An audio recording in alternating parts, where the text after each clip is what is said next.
Welcome into our bonus panel for the Georgia vote. If you caught us this Sunday, this is just an extended conversation to some topics that we did not get to. Joining us for our panel are Howard Franklin, Lisa Ram, and Spiro Amber, and of course, my co-host, Zach Merchant.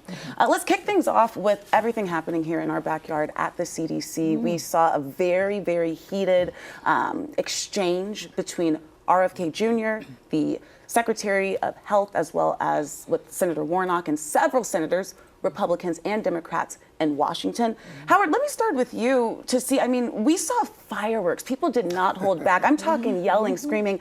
I didn't know if it was Jerry Springer or if it was the Washington Capitol. Maybe I shouldn't say that, Rick, redact that. But it was really heated. It was. You got to remember, too, that Secretary JFK, or RFK rather, is a former candidate for president. He is no stranger to trying to get attention. And there was a period during the presidential race last year where he was a meaningful, I don't know if he was a threat to President Trump or candidate Trump then for the nomination, but he was getting attention. He was showing up at town halls. He was drawing crowds. He knows how to put on a show. And I think he showed up yesterday or showed up early this week, prepared to put on the show. But it wasn't just Secretary Kennedy who was, if you want to call it, putting on a show. Yeah. I saw a lot of senators up on that dais, and they had some words to say as well. Lisa, what did you make of all that? It was great TV, but a lot of people that we talked to, what's going to come of this? What's going to come of this? Like substance over flash. Yeah, we've interviewed several CD workers working from home after the shooting, and they're hearing all of this. There's all this anxiety if they're going to have a job or not.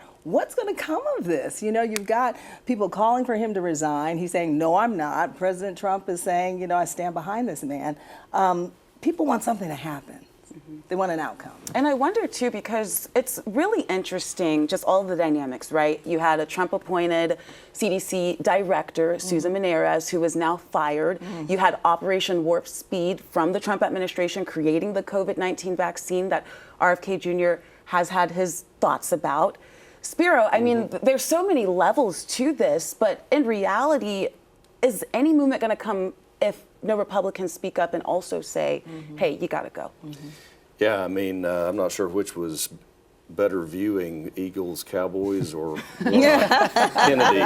But there was no spitting at the Senate hearing. We'll say that. No spitting. Not yet. This is definitely going to be a flashpoint, I guess, going into the 26 elections, particularly, as you think about Donald Trump or President Trump and his overall effect on these races and the trickle-down effect, whether or not he has coattails for Republicans or if somehow they start, taking on baggage. But, it's an interesting dynamic. There's definitely no shortage of there's not many people who are undecided as it relates to RFK or Donald Trump, but they don't always match up. But there are some, some would say there's an important sort of overlapping section of that Venn diagram. RFK, Secretary Kennedy has made the Make America Healthy Again thing really front and center for him. And there are some folks who very much subscribe to that viewpoint who maybe aren't traditional conservative Republicans, but have been brought into the tent of Donald Trump supporters.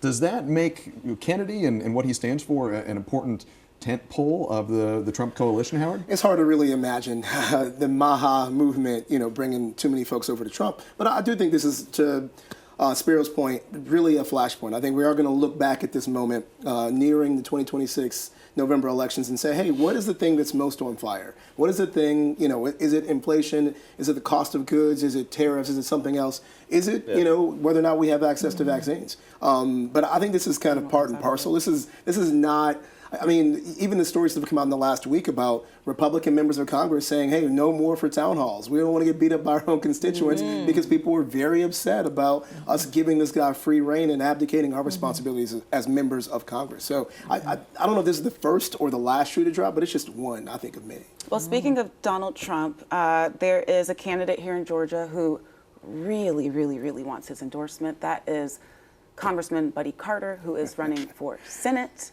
Can we play his new ad? Buddy Carter, warrior, great guy. In Congress, Buddy Carter has racked up win after win for Georgia conservatives. Banning banned from competing in girls' So sports. this is a bit of the ad, of course, not the full thing, but you can see, I mean, from the very beginning, Buddy Carter has said he is a MAGA warrior for Trump, but a lot of people have said that Mike Collins is a little bit closer to getting that More support. aligned, more aligned with the How do you feel about that, president. Lisa? It's in play. It really is. It can go either way, and they're both sitting with on the edges of their seat, waiting for that. In the long run, though, I don't know if that endorsement is really going to do a lot to carry them over the finish line against Senator John Ossoff. There is. You said it could go either way, but it's a three-way race for Senate right now. There are three major contenders.